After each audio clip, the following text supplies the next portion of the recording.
Hi, good morning. Today I'm with two wonderful women. We've got Sally Eslin from Melbourne Hiya. and Kristen Hobby from Singapore. And special welcome to Kristen, who, like myself, works with kids. So we'd like to talk today about how we relate to kids, how we communicate with kids. And we're hoping to get some good tips from you, Kristen. Hopefully. Yeah. Yeah, bring it on. I'm particularly interested with teenagers because teenagers like to withdraw a lot and have their own space. So, what are your thoughts, Kristen? Yeah, and I think it's really different. I think about when I was a teenager or when I was at school, and if I had a bit of a bad day, if I had some people giving me a hard time, you'd get home, you'd shut the door, and you were on your own, unless you picked up the physical phone. And it's so different now for teenagers now. They're just connected, that phone, the screens with them. You know, the other day I was trying to do homework with my daughter, and her phone was next to her just beep, beep, beep, these messages coming through. And I said, love, you cannot concentrate with those going, with all the beeps. I said, put it away. And so it's a really different world for the kids. And it's very stressing, it's very stressful because they're always on, there's always things happening. They're feeling like they have to keep up with everybody else and, and so much on them. So I think our role really as parents and as carers and mentors is really just to give them opportunities just to let go, like just to be away, put the phone down, the screen down, and just to be. And thinking about one of the things to really encourage is to try to encourage activities that aren't screen-based. So, going back, whether the kids love going for a walk in the park or whether they love music or whether they like having a bath or reading a book, and just really encouraging them to do activities that don't involve being connected and to really get in touch with their own inner voice, their own, just to be comfortable in the quiet and the silence. I think that's just a really interesting invitation, a really important one, Yeah. Absolutely. This obsession to be constantly connected is really debilitating. Yeah. And exhausting. And we know from a lot of the developmental science that children learn best by doing. And playing. Particularly in Singapore, there's so much constraint to getting access to open space. Yep. Gotta be Yeah, and the research is saying, that children are getting less and less access to outside, and particularly just letting kids have unstructured time outside. So often they go outside, but they're playing basketball in a team, or they're doing a sort of a structured activity. But that invitation just to go and sit on the grass, to stick your feet in the sand or water, or go barefoot, or just lie on the grass and look at the clouds. Those just really just mindful, I guess, activities, or just really calm and peaceful activities are just so important for our development, just who we are. It's interesting because Harry and I always discuss about how to actually action these steps, and it always comes back to the parents have to be the role models, or more than just encouraging it, doing it.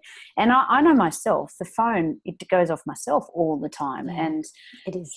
It's really difficult to then say to the kids, okay, turn it off and put it away. And when it's going off yourself. So I think you just start with something small. So, for a lot of people, how important it is to have dinner and a meal together. So you make that phone-free time. You don't need the phone, at the dinner table. Or if you go out to a restaurant, you make the commitment to put it away. And then just sort of introduce really, it might just be, let's have a phone-free Sunday, or even just a phone-free hour. Let's just put all the devices away for an hour on each Sunday and just do something together, play a game together, go for a walk together, put some music on. Just say, I'm a big believer in just break it down to tiny little things, and its little tweaks can make a really big difference in a family. Yeah, little achievable steps, one step at a time. Yeah. I mean, the horrifying thing is that some apartments now are being built without dining rooms. Oh, really? So they have the only choice is to sit in the living room where the TV is. So yeah, not only phones, but no screens at all during dinner, meal time. So at least we have one family meal together. I think that's so important.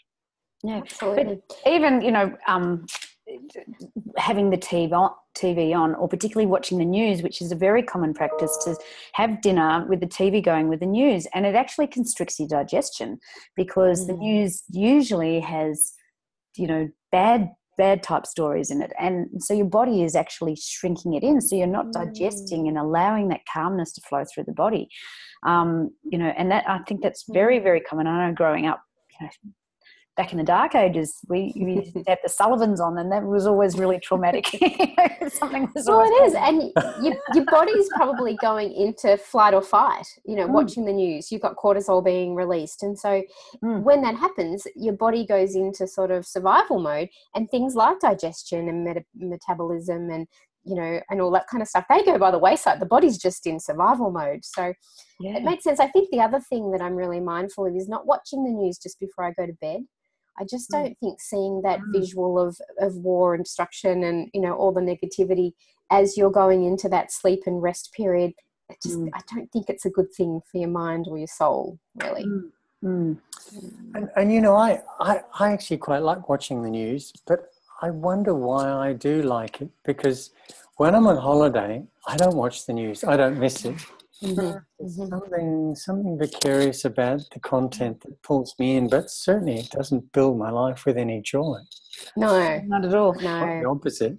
It's like the theme is always bad news. You know, it's not the good news half hour or the good news hour. It's the bad news. And I stopped watching the news a long time ago and reading newspapers. It's just like, detached. Feel a lot better for it. But I mean, you have to keep up to date though as well with what's going on in the world. So it's difficult. I mean, the kids, for example, they get the news feed on the phone all the time. The kids are always telling me what the age has just had or whatever. Because Mum, I read it on my phone. Absolutely. One of the worries about that, which I talked to my daughter about, is that you then just consume the world through an echo chamber of people who agree with your point of view. Oh, absolutely. So I think it's great value in reading a paper or consuming some mainstream media. And looking at the sources. Just because it's on Facebook doesn't mean it's a reliable, you know, source. So, and I think you're right. And I think a lot of the stuff that's come out through Facebook and things over the last couple of weeks is that how manipulated our Facebook feed is and how manipulated we are and the information that gets put in front of us. And so we just tend to just keep reiterating and just getting our beliefs affirmed rather than, you know, having those challenged from time to time and to think about another point of view and, you know,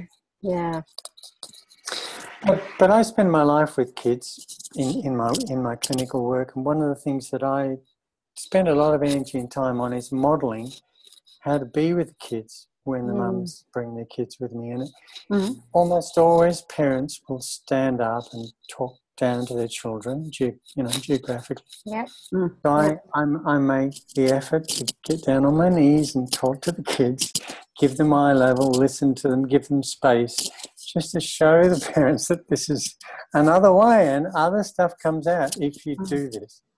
Yep.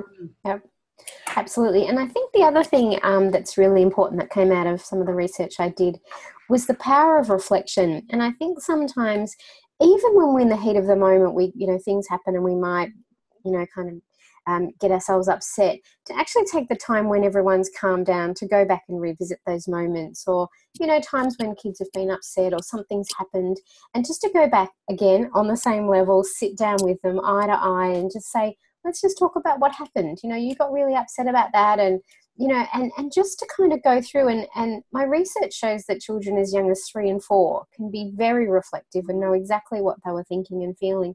And I think sometimes we kind of assume that, oh, well, that's past and kids will forget it. But, I'm sure, Harry, you see that children don't forget things, things that cause emotional reactions and upsets, they do linger, and they have a way of, maybe settling in the body somewhere, or they may have a way of causing a bit of a belief that then, is adopted, or a way of seeing the world. So if we can kind of short circuit some of those and just go back into those moments and and just say, okay, let's just have a look and what happened and what happened for you and how might we do that differently, or I think as well. And the other thing about that as well is modeling how you are as a person. You don't get it right all the time, and sometimes our kids need to know, look, I lost my cool, I yelled, and I'm really sorry. How could we do this differently next time? And I'm going to try really hard not to yell, because how does that feel? And so I just think sometimes some of those just reflective practices of and that can be really good around a dinner table. What happened today? And then just to go back and revisit some of those things and just talk about it in a safe environment where you feel free, you can talk and share and listen. That's right. And to treat them like an equal and to be vulnerable. I mean, one of the things that my dad used to do is he used to shut down sometimes, and I always thought it was me. I just assumed, something I'd done wrong. In his early 80s, I guess I thought, well, I better ask this question. Why is it that you shut down like you have done just now? Because he never talked about it. And he said, well, I said, is it me? What have I done wrong? He said, no, it's not you, it's me. So I think it's so great to have these conversations and treat them like equals and be vulnerable. And I think that dinner time space is just a perfect time of the day, with everybody being busy doing stuff. Breakfast, it's, trying to keep it calm but getting it under time pressures, and everybody needs to eat, and it's a good time to come together, reflect on the day and just bounce things off each other. I find that's the only time I get all the kids together, when they can openly talk about stuff. In the car is another good captive space, because I'm often driving many, many hours a day with the kids. And so they can't get out. They can look out the window, but, and they, they can hear stuff. So that's sort of my lecturing time, is in the car. Yeah. Or not lecturing, but, words of wisdom are imparted. And then dinner time is sort of feedback as well. And I've been doing it, really concentrating on the dinners, and it's made a really big difference with them opening up and not having that huge barrier. I mean, I've got 4 teenage kids, so they're all just spaced out, and you got no answer, just a bit of a how was your day? Right. Yeah. But now they're starting to engage, and and putting myself in their shoes. So it's all about YouTube, and they were sharing some of the really funny ones about smashing out the likes and getting subscriptions, and showing them, Mum, this is what you got to do. And it's like, and it was quite funny. And this John Paul guy or whatever, and he's got 17 million followers, and I'm watching it thinking, this is just really stupid, but they're just right into it. And I thought, okay, so take away my judgment on it, but see, what do they like about it? And it's just these crazy people, being crazy. It's really engaging for them. So I think, and it's important to find out, and find out what they're interested in. Join the kids where they're at, rather than imposing our kind of thing. I know my daughter loves YouTube, and she's these people called Dan and Phil, whoever they are. They're coming to Singapore, so we have to get online and buy tickets. But it's interesting, because you're getting other glimpses. Through what they like, you get it. And then that opens up opportunities. Like, oh, what do you like about them, and what do you find funny? And taking that stance of curiosity with your kids, I guess. We're so used to kind of talking at them and telling them what to do, but to actually take that step back and just be curious about what they're interested in and what they like and what they're passionate about. And, it totally opens up the communication channels. Big time. Yeah. And often you'll find it, something special. There's a nugget of gold in there for you. Yeah. And it gives you adds to your life. I did notice that the younger kids in their 20s, whatever, are involving their parents in their YouTube clips. And the parents are taking the piss out of themselves. And I just thought, I could do that. You don't need to wait till they're in their 20s, Sally. You can start now. No. But I said, come on, kids, let's get a channel happening.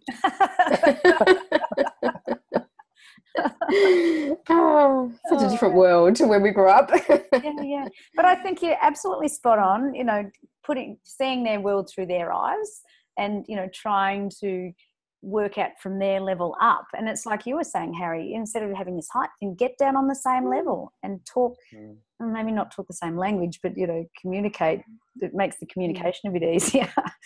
It makes them feel comfortable, makes them feel less threatened. And often my experience is if you do that and you make a space in your heart for them, which is really important, so you're there completely, they'll say stuff that will be amazing. They'll say stuff that will otherwise just stay stuck in there. I'm a big believer of safe space, creating safe space where children feel free to share and to be vulnerable and to be open. And you can't underestimate, and you were talking about the car, you've made the car that safe space where kids can talk about their day, and, you get to share a little bit about your day. And so for some people it's doing the dishes together, or, they're sort of side by side, but, any activity where they feel like, that they're valued, that their opinion matters, at the dinner table or whatever, that what they have to say is important, and they'll be heard. I miss doing the dishes because that was an environment where you were both doing something, but it gave you a space to have that lovely cozy chat. Now we just use the dishwasher. It's gone. Yeah. There's something about that side to side, and sometimes it's a bit like, when you're lying in bed at night with your partner and the lights are off, and then you feel like you can talk because, there's sort of like a level of safety in there, and that, that you can sort of talk into the dark. That they're there, but you don't have to kind of straight eyeball to eyeball. There's a little bit of a safety, that you can. And if I haven't answered you for the last 3 sentences, I'm not just like.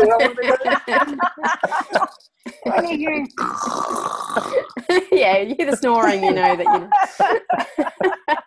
wait till morning. Yeah.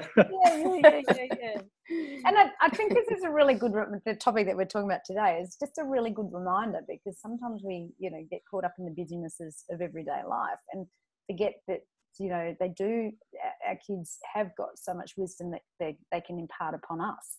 And nuggets of gold, as you like to call them, Harry. And it's so true, because we only learn and grow and through, what the kids are teaching us, opening our eyes and mirroring back to us. So, seeing at school holidays, I'm going to make a concerted effort today to do a little bit more of that. Good. Yo, bro. It could be the start of the YouTube channel. Watch this space. Gonna smash it. I'll have to get a baseball cap and wear it backwards and get really baggy pants. And I don't know, should I be an Eshe or an emo, or should I have curtains and the language? They're trying it out on me. Or be really lit, whatever that means. That's the latest. Whatever. Whatever. Oh, sorry. Yeah. There we go. So, anything else to add, guys? I actually pulled out a book for this because it's one of my favourite books. Yeah. It is Free Range Kids. Oh, nice one. So for anybody that hasn't read that book, check it out. Who's that by, darling? Free Range Kids? It's by Leonore. Oh, I can't pronounce her name. She became infamous because she was in the New York department store and sent her child home because the child was bored. Sent her home on the subway by herself and created an absolute outrage. Right. It reminded me of one of my parents who used to, every weekend, she would go to one end of the pine forest and drop her kid off. This is in Canberra.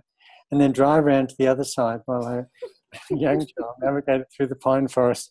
And they gave her 3/4 of an hour to read the paper.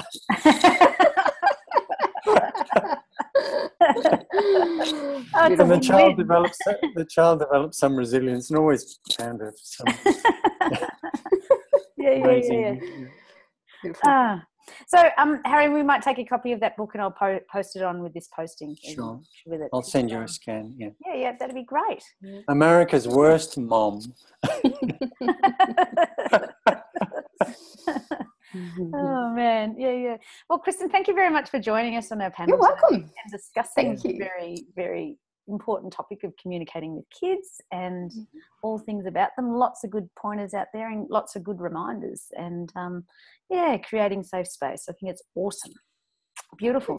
So, well, thank you for having me. would love to have you back on again at some stage and chat Sure. Let's another do that. really juicy topic. And if people want to hear about your world, how would they get in touch with you? Yeah, probably my website's probably the best, themindfulparent.info. It's got some good resources and blogs and posts and things. That's probably the best way to grab me. Awesome. Fantastic. All righty. Well, thanks, guys. thanks everyone for joining us, and we'll see you again Thank next you. week. Have a good See ya. day. See ya. Bye. Bye.